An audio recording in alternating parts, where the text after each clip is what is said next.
Et salut à tous, salut à toutes les amis, on se retrouve aujourd'hui pour ce daily vlog. Alors, je vous explique un petit peu le concept de cette nouvelle série de vidéos qui est présente sur ma chaîne. Concept qui, je pense, va être intéressant et va vraiment vous apporter quelque chose en termes d'expérience, en termes d'expérimentation. Car aujourd'hui, je vais partager une méthode d'entraînement qui consiste à s'entraîner seulement 3 fois par semaine. Donc, l'objectif de cette expérience, c'est de prouver à ceux, de montrer, de motiver ceux qui ont un quotidien vraiment déjà très pris de par leur vie active, leur travail. Peut-être que tu as une femme, des enfants, plusieurs femmes. Peut-être que tu aimes tout simplement profiter de la vie et que tu te dis que en fait c'est impossible d'atteindre tes objectifs sportifs sans faire énormément de sacrifices. Parce que c'est clair que sur les réseaux, sur internet, on est bombardé de physique exceptionnel, on va se le dire, mais à chaque fois, ce qui va avec ce physique exceptionnel, c'est une routine de vie totalement exceptionnelle, totalement hors du commun. Enfin, je veux dire, les pélos, ils s'entraînent 6 fois par semaine, 2 heures de training par jour, plus parfois même 1 heure de cardio le matin. Quel être humain normal qui n'est pas sponsorisé à droite à gauche peut se permettre de mettre en application ces routines-là pour progresser dans le sport? Personne ne peut faire ça. Moi-même, je ne peux pas faire ça. Donc aujourd'hui, vraiment, nous avons une nouvelle routine. Ça va me faire du bien, je pense, d'essayer une routine avec un petit peu moins d'entraînement par semaine.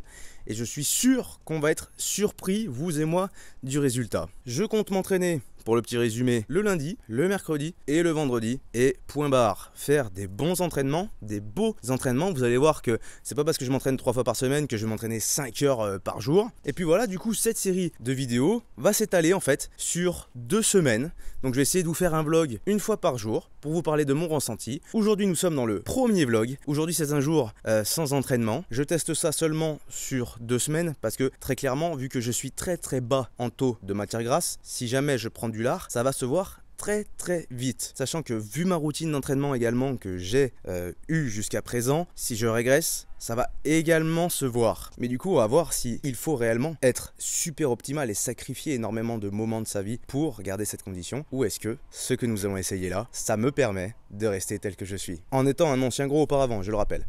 Donc c'est parti, jour 1 les amis. On va commencer par faire les courses pour aller manger. Go. Bon les gars, on s'est fringué, on va aller faire les courses à Auchan, nous sommes dimanche, on va se bouger le cul avant que ça ferme. Et je vais vous faire un petit débrief du coup de ce que j'ai pris. Toujours s'habiller, hein, avant d'aller faire les courses. Moi, je ne suis jamais en jogging toute la journée, ça m'arrive très rarement. Sauf pour certaines après-midi où vraiment je me la touche, tu vois. Mais sinon, on s'habille toujours les gars, on s'habille toujours. Débrief, repas into the voiture. Nous avons acheté poivron, du Saint-Maurais, des wraps, parce que si tu me suis sur Insta, tu sais que j'adore ça. Et la pièce maîtresse de la cuisine, 300 grammes de bavette de bœuf, à moins de 5% forcément, vu que c'est de la bavette. On va essayer de se faire un premier repas à environ 1000 ou 1200 calories. Et ça va passer tout net, mon ami.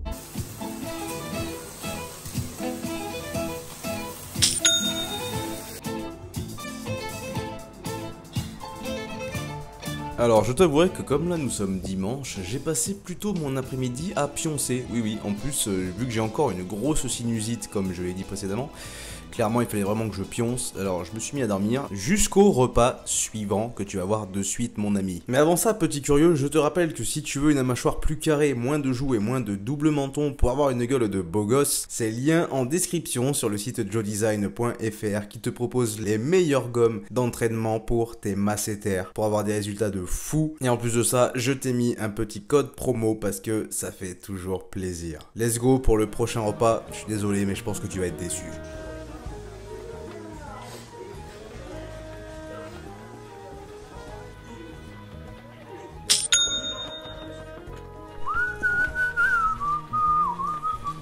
Ah, donc, nous nous revoyons après ce fameux repas un petit peu cramé comme vous l'avez vu. Pour les plus mathématiciens d'entre vous, vous aurez remarqué que aujourd'hui je termine ma journée à 2200 calories. Tout simplement parce que, bon c'est un choix, hein, c'est pas fait exprès. Parce que la veille j'avais mangé quasiment 3000 calories parce que bon c'était samedi etc.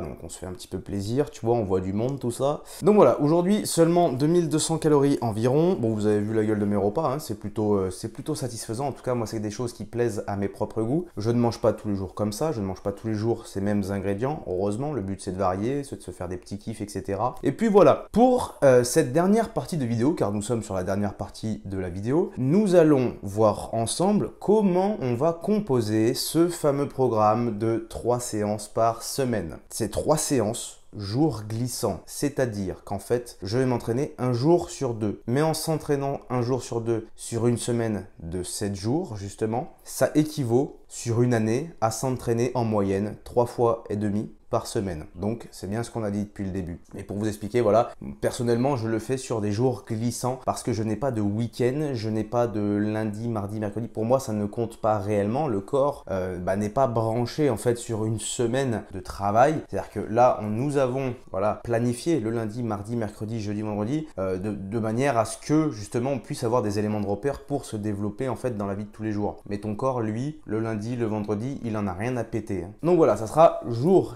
glissant, comme je l'ai dit, et donc nous allons établir ce petit programme. Pour établir ce programme, pour établir n'importe quel programme, il faut d'abord étudier sa morpho-anatomie, ses points faibles, ses points forts, et comprendre aussi ses envies et ses exigences pour être à même de faire un programme qui nous correspond aussi bien en termes d'objectifs et en termes de physique initiale, en termes de base. Pour ce faire, je prends mon petit téléphone, comme d'habitude. Et nous allons voir donc des photos de mon physique actuel pour justement voir les insertions, les points faibles et les points forts et les points que j'aimerais développer. Ces photos-là sont prises évidemment avec une légère congestion, notamment du bas des pectoraux parce que j'avais fait du chest fly juste avant. Il y a une bonne lumière, etc. Évidemment, le rendu, il est un petit peu cheaté, hein, j'ai un très bon rendu. Mais ce n'est pas grave car grâce à cela, à cette lumière et au léger pump, on peut voir justement beaucoup plus clairement les insertions et c'est exactement ce qu'il nous faut. Première photo, le haut du corps. Alors, analyse anatomique, morpho-anatomique, j'ai des clavicules plutôt larges, un tour de taille très fin. Je rappelle que je suis à environ 140 de tour d'épaule pour un tour de taille de 70 cm pour vous dire. Hein. Et encore, je trouve que ça ressort pas tant que ça en photo, mais c'est normal de face. Voilà, il y a aussi de profil. Je suis très épais de profil par rapport à mon tour de taille. On peut remarquer que le bas des pecs est un très gros point faible. Voilà. Point faible initial, c'est le bas des pecs. On le remarque notamment parce que mon haut des pecs, en revanche, est un point fort et que du coup, on peut voir l'espace, en fait, la place que le haut de pec prend par rapport au bas. On peut voir que c'est totalement disproportionné. Si je trace une ligne au niveau du milieu de mes pectoraux, en termes de proportion, on est sur du 1 contre du 1,5 en termes de volume. Clairement, le haut de mes pecs prennent, je pense, 65% du volume de mes pectoraux. Entre le médian et le haut, justement, ouais, ça prend bien 65%. C'est pour ça que j'entraîne jamais le haut des pecs, je n'isole jamais le haut des pecs. Chez moi, ça congestionne tout seul, ça se fait tout seul. Donc on peut voir que le bas des pecs, du coup, forcément, c'est un point faible. On le voit même en termes de stries. Malgré que le bas des pecs soit congestionné, j'ai beaucoup plus de stries et de densité en haut qu'en bas. Enfin bref. Les épaules ne sont pas un point faible. En revanche, c'est un muscle que j'ai quasiment jamais entraîné de manière isolée. C'est un muscle, parce que moi j'aime bien aller à la salle en fait en mode bourrin. Initialement, j'aime beaucoup y aller en mode bourrin, me faire des gros kiffs sur des gros mouvements polyarticulaires, et ensuite je me casse. Voilà, ça c'est ma psychologie d'entraînement, c'est un truc que j'aime beaucoup faire. Aujourd'hui on est là pour le développement de l'esthétique, ça va quand même de pair avec la performance pour le coup, vous allez voir. Mais voilà, là je vais vraiment axer un peu plus au niveau de l'esthétique. Et donc j'ai envie de développer davantage mes épaules et mon faisceau latéral. Et j'ai envie de voir surtout si il y a tant de potentiel que ça au niveau des épaules ou pas. Donc nous allons voir. Les bras, je ne les entraîne jamais. Point fort, bras. J'ai un point fort bras. Voilà, c'est comme ça, c'est génétique. Mais je ne les entraîne strictement jamais. Je les déleste même le plus possible. Donc en rajoutant des sangles, en réduisant l'amplitude de mouvement, etc. Parce que sinon je prends tout dans les bras. Abdos, eh bien on va continuer à faire des séances abdos évidemment, même si on voit que ce n'est pas un point faible. Hein, clairement, ils sont très bien marqués malgré ce manque de symétrie. On va se mettre un petit focus oblique parce que les obliques en termes de masse, par rapport au grand droit de l'abdomen, je trouve qu'il en manque un peu. On parle bien en termes de masse. Voilà pour la face avant du corps. De profil, on peut voir que mon dos est un point fort. C'est un gros point fort, il est très épais, malgré que ça aussi, je l'entraîne à peine. Pas volontairement en fait. Il va être recruté quand je fais quelques soulevés de terre. Il va être recruté, je sais pas, lorsque je fais du squat à la limite. Mais sinon, j'ai même arrêté les tractions lestées parce que je trouvais que mon dos était un peu trop épais, on va dire. Donc, on va continuer de délester ce point. Et même si on voit que les épaules là sur cette photo sont plutôt présentes, lentes. J'ai quand même envie de les développer pour voir jusqu'où on peut aller. Ça se trouve, ça va s'arrêter, hein. Ça se trouve, ça va rien rajouter de plus d'entraîner plus les épaules, hein. Mais j'ai quand même envie de voir. Les trapèzes, on les entraîne pas. Bon, on peut voir de profil déjà que j'ai un point faible au niveau des fessiers. C'est comme ça. On va se placer au niveau du bas du corps. On peut voir les quadriceps vaste externe, vaste interne. Les quadriceps dans leur intégralité sont quand même plutôt présents. En revanche, il me manque des adducteurs, clairement. Il me manque des ischios. Les fessiers, comme je l'ai dit, évidemment, il m'en manque. Mais ça, c'est par défaut, hein. Si vous avez un gros point fort dos, un gros point fort lombaire, obligatoirement, vous faites du squat, vous faites du soulevé de terre, ça prend tout au niveau des lombaires et au niveau des grands dorsaux. C'est comme ça. Plus les quadris, voilà, ça fait quadris, lombaires, dorsaux. Les mollets, ça fait 2 à 3 semaines que je les entraîne, mais on peut voir que ce n'est pas tant un point faible que ça. Et donc que je vais continuer à les entraîner et que je vais vraiment continuer à les charbonner pour les faire évoluer et faire en sorte qu'ils soient limite plus gros que mes bras. Ça peut être sympathique. Voilà. Maintenant qu'on a fait cette analyse morpho-anatomique, point faible, point fort, nous allons établir le programme. Donc, vous avez compris, en fonction de ce que je vous ai dit là, les points faibles, bas des pecs, ischio, fessiers, point barre, point fort, dos, bras. Donc déjà ça, on n'entraîne pas, on arrête complètement. Voilà. Et point qu'on veut développer, épaules, mollets. Voilà. Qu'on veut plus développer, en tout cas que l'état initial qu'il y a ici, hein. Donc pour ça, on remasterise le programme, on fait quelque chose de très focalisé sur les objectifs et sur les points faibles, et voilà ce que ça donne en 3 séances. Alors, je rappelle que ce programme n'est pas à reproduire à la lettre, car il ne te correspondra pas. C'est un programme qui est fait totalement pour moi, là. Alors, à part si tu as exactement la même morphologie que moi, je sais pas si c'est bien ou si c'est mal, mais à part si tu as la même morphologie que moi, tu peux reproduire ce programme, tu peux l'essayer si tu as envie d'essayer, mais attention, parce que vu que je n'entraîne pas les bras, vu que je n'entraîne pas le dos, si ce ne sont pas tes points forts, ouais, tu n'auras pas un très bon physique. Et je te dis surtout si tu as le dos en point moyen fort, déjà, faut quand même l'entraîner. Voilà, moi c'est vraiment parce que bras et dos,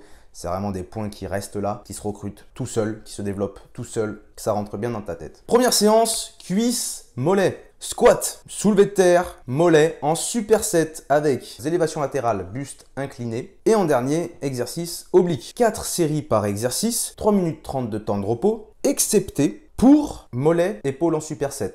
Tout simplement parce que ce sont de petits muscles. Les séries sont plutôt rapides et n'altèrent en aucun cas les performances sur les épaules et les épaules sur les mollets. C'est le superset le plus parfait que j'ai essayé. Je n'utilise jamais de superset. En revanche, vraiment, pour ces deux muscles-là, pour ces deux exercices-là, c'est très intéressant d'utiliser les supersets et je peux vous dire que ça marche du feu des dieux. Tout simplement. Ma fourchette de répétition, vous savez que j'aime m'entraîner en lourd, donc c'est de 6 à 12 répétitions. Deuxième séance qui va vous intéresser, je le sais, parce que c'est pec, épaule. Développé couché incliné. N'oubliez pas les amis que le développé couché quand même c'est un mouvement où on peut vraiment mettre lourd dessus, c'est très important de le faire, mais c'est très important de bien le faire. Et pour ça, on revoit l'angle, l'amplitude du mouvement, l'orientation des poignets, etc. C'est quelque chose de très complexe que je ne peux pas vous expliquer là de suite parce que sinon on va y avoir, ça va faire 2 heures hein, la vidéo. Mais en revanche, si vous faites partie de ma programmation Greek God, programme ultime, pour avoir un corps de dieu grec, c'est une programmation vraiment excellente hein, pour avoir vraiment un corps esthétique, performant, avec le moins de gras possible. Donc c'est une vraie programmation complète, personnalisable, parce qu'il y a une technique pour personnaliser ton programme dans le programme en lui-même. Donc ces gens-là auront accès, les gens qui ont accès en fait à ce programme, ont accès justement à un groupe privé de vidéos sur YouTube, mais c'est un groupe privé, vraiment c'est une autre chaîne, etc.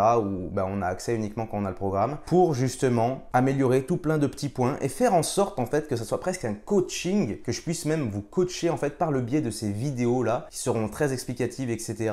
et qui, qui va me permettre de vous encadrer à distance en plus de la programmation initiale. Et ça, c'est top. Donc, si jamais, c'est lien en description. Greek God programme pour avoir un corps de dieu grec. N'oubliez pas, les amis, je veux que tout le monde qui voit cette chaîne-là, il en sorte avec mâchoire carrée, cou énorme et corps d'Apollon, frérot. Un corps magnifique. On va tous être foutus comme des dieux grecs, frère. Enfin bref, je suis en train de m'emballer. Développé couché, on a dit. Ensuite, chest fly, pareil, amplitude qui me correspond à moi. Donc vous allez voir les vidéos dans les prochains jours là. Ne reproduisez pas forcément ce que je fais moi. C'est une amplitude, un mouvement qui me correspond à moi. Je le rappelle. Développé militaire, pareil, amplitude réglée, personnalisée, parce que sinon, ce sont l'intégralité de mes bras qui vont prendre. Sur un développé militaire, je peux sentir mes biceps, mes brachiales, le brachial intérieur et mes triceps. Ça peut m'arriver de sentir l'intégralité de mes bras sur un développé militaire. Donc, vraiment, l'amplitude, vous allez voir, elle va être réduite. Vous allez me dire, mais pourquoi tu fais ça comme ça? Mais parce que sinon, je prends tout dans les bras, Zabé. Ensuite, élévation latérale. Si tu ne sais pas comment on fait de vraies bonnes élévations latérales, eh ben, il faut aller voir mon réel sur mon Instagram.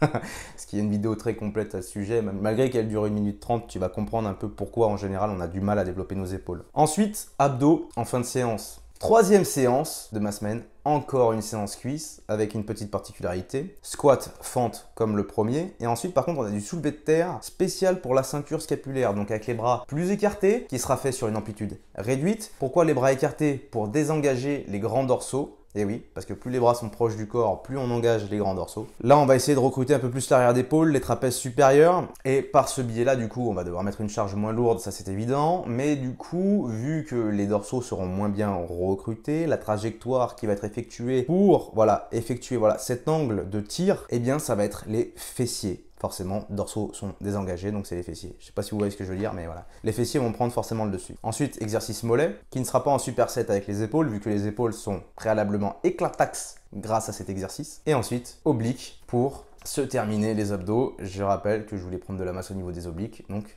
je l'ai fait ainsi. Vous allez voir que ces 2 exercices pour les obliques sont totalement suffisants parce que c'est très intense, c'est très complet comme mouvement. Vous les avez peut-être vus également sur mon Instagram, mais vous allez voir que ça suffit. C'est tout pour ce programme. Je suis très pressé de le commencer et de le partager avec vous parce que vraiment, on va pouvoir voir si cette programmation marche vraiment bien. Vous avez vu un peu comment c'est imbriqué, comment c'est fait, c'est de manière logique. Donc si toi, tu as envie de faire ton propre programme au moins, tu sais un petit peu ce qu'il faut analyser, etc. pour justement faire quelque chose qui te correspond. Attention, cela dit, il faut quand même avoir de l'expérience, aussi bien parce que du coup ça va vous développer un physique qui va faire ressortir les points faibles et les points forts, chose qui est vraiment important. On ne peut pas estimer un point faible et un point fort dès le début, jamais. C'est impossible. Il faut vraiment avoir de l'expérience pour se dire « Ah oui, ce point-là est en retard, etc. » Très pressé de faire ça, c'est la fin de cette vidéo. J'espère vraiment que cette série de vlogs vous plaira. Je suis sûr que ça va vraiment apporter quelques réponses à certaines de vos questions. On partage tout ça ensemble. Moi, je suis ravi de partager ça avec vous. C'est vraiment quelque chose qui me tenait à cœur justement de partager un petit peu des trucs, de moi être justement un produit d'une expérience et pour que ensuite vous puissiez éviter les erreurs ou alors que vous puissiez prendre uniquement le meilleur de ce que j'ai fait, tu vois. C'est tout pour ce vlog. N'oubliez pas, pour avoir la mâchoire carrée, moins de joues, moins de double menton, c'est lien en description que ça se passe pour avoir une gueule de beau gosse. Les programmes, lien en description aussi. Je te souhaite de prendre soin de toi, je te fais des bisous et je te dis à demain.